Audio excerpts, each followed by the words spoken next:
Christophe Chollet, bonjour.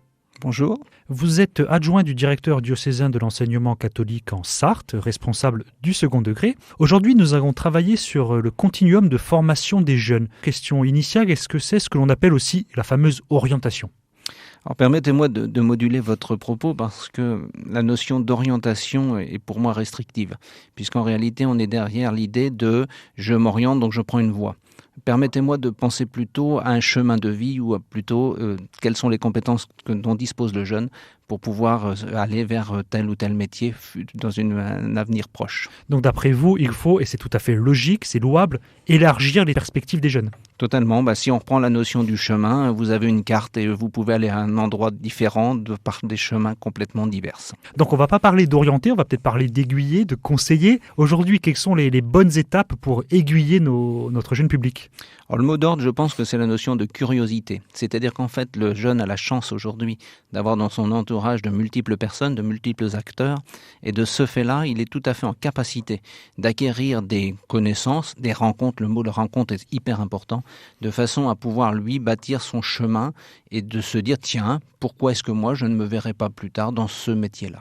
Donc le but, c'est un peu d'ouvrir les perspectives du jeune et peut-être de déconstruire ou de détruire de modifier certaines idées, certaines images qu'ils peuvent avoir des différents métiers en disant celui-là n'est pas fait pour moi ou celui-là ne me plaît pas. Parce que là, on parle vraiment de jeunes adolescents qui, si c'est encore trop tôt pour rentrer dans le monde du travail, commencent déjà à se projeter. Alors tant mieux qu'ils disent celui-là ne me convient pas ou ne me plaît pas, mais permettez-moi de penser qu'ils disent surtout pourquoi. En quoi ce métier-là ne lui plaît pas ou ne lui convient pas. Moi, je dirais plutôt, aujourd'hui, on va travailler plutôt sur ses compétences et ses réussites. Parce que grâce aux réussites, sur quoi je peux m'appuyer pour pouvoir faire plus tard un métier qui me convient et surtout être heureux le matin et aller au travail dans le plaisir. Et donc pour être heureux, il faut commencer par aller voir ce qu'est ce métier tout simplement ? Alors totalement, les visites d'entreprise notamment, le fait de pouvoir aller dans les portes ouvertes des entreprises, alors entreprises au sens large du terme, que ce soit les petits commerces, que ce soit les grandes surfaces ou autres, est intéressant parce que le jeune va pouvoir se projeter et c'est ça le plus important. Est-ce que vous avez d'ailleurs des expériences à nous raconter de jeunes qui ont eu une sorte, on ne va pas dire de révélation, le mot est fort, mais qui ont changé d'appréhension sur un métier suite à une visite ? Ah oui, totalement. Je vais même pouvoir vous donner deux visions, à la fois d'une personne in situ, d'un ouvrier, et à la fois d'un élève. C'est parfait, on vous écoute. Alors, premier cas, je ne citerai pas le nom de l'entreprise, mais j'ai souvenir d'un jeune qui, lors d'une visite d'entreprise, regardait très attentivement un ouvrier qui était en train de souder des tubes en inox. Et de ce fait-là, la personne vient le voir et dit « Dis donc, tu as l'air d'être très absorbé ». Il dit « oui, ça m'intéresse, je regarde, j'aimerais bien un jour peut-être être plombier ». Et l'ouvrier m'a demandé autorisation de le garder avec lui quelques temps pour pouvoir apprendre à souder. Et à la fin de l'heure, il savait parfaitement souder. À la fin de l'heure, c'est qu'il avait quand même un petit don, le jeune. Ah oui, tout à fait. Vous voyez, on est exactement dans les compétences du jeune. C'est-à-dire qu'on ne lui aurait peut-être pas donné quelque chose qu'il n'aurait pas aimé faire.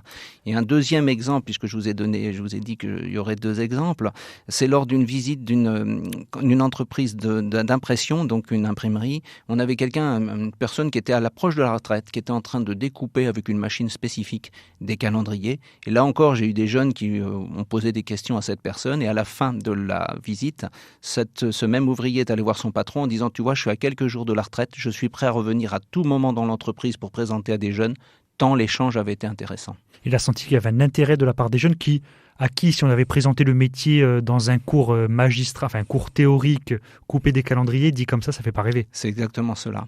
En réalité, c'est la rencontre qui est importante. Parle-moi de ce que tu fais et moi, derrière, je pourrais peut-être en faire un chemin de vie aussi. Et tout ça, ça peut aider les jeunes à s'orienter parce que, évidemment, c'est important d'être fort en français, en maths, mais ça suffit pas. Il y a des créatifs, il y a des sportifs, il y a des bricolos, il y a tout chez les jeunes, en fait. Alors, c'est exactement ça. Puis aujourd'hui, on est à l'aube, on le sait bien, des jeunes qui vont changer entre 7 et 8 fois de métier. Et donc, le mot métier est peut-être à réviser.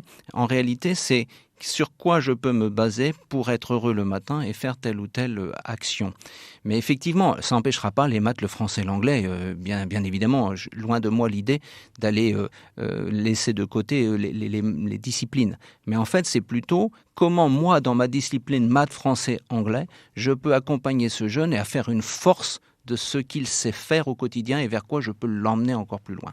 Justement, la transition est toute faite. Comment est-ce qu'on peut aiguiller le corps enseignant pour qu'il conseille bien les élèves, justement ?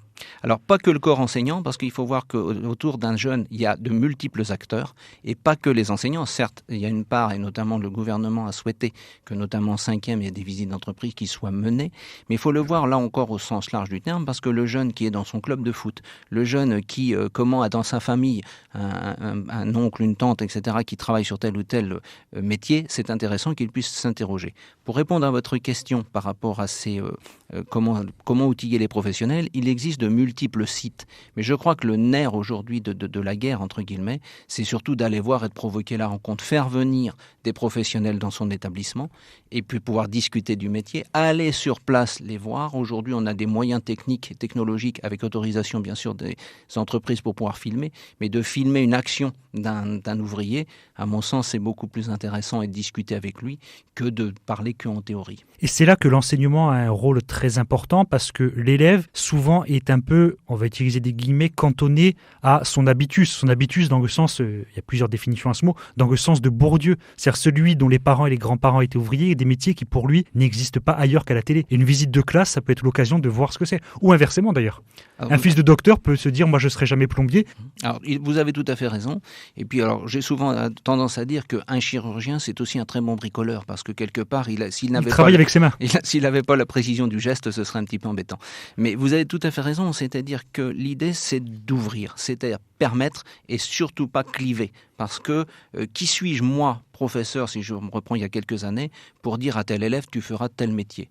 J'en suis bien incapable, surtout aujourd'hui, à l'aube des métiers qui n'existent encore pas et dont nos jeunes feront cette tâche-là plus tard. Est-ce que vous-même, si on vous avait dit, quand vous étiez enfant, tu peux faire ça, tu peux pas faire ça, vous auriez écouté malheureusement peut-être ces conseils? On vous aurait fermé des portes?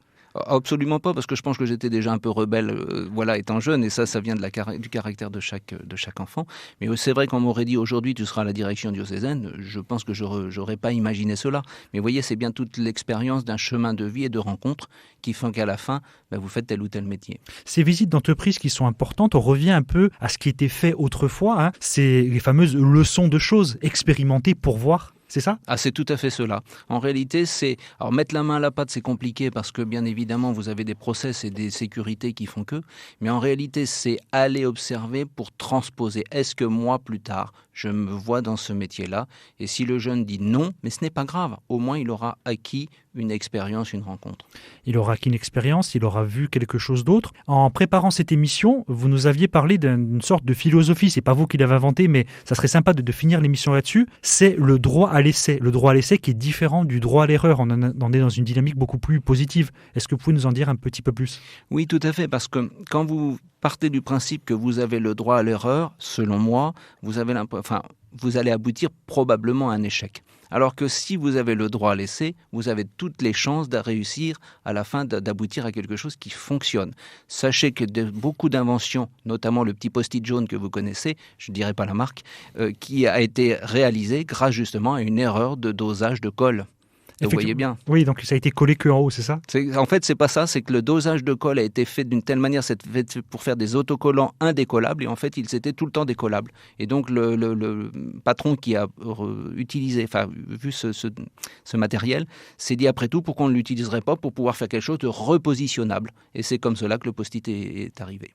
D'ailleurs, est-ce que vous savez que YouTube, à la base, était une application de rencontre, où les personnes se rencontrent en vidéo, et aujourd'hui, c'est tout sauf ça, mais ça a son utilité. Donc, c'est la preuve même qu'avec des rencontres et avec des expériences, on peut en faire une force.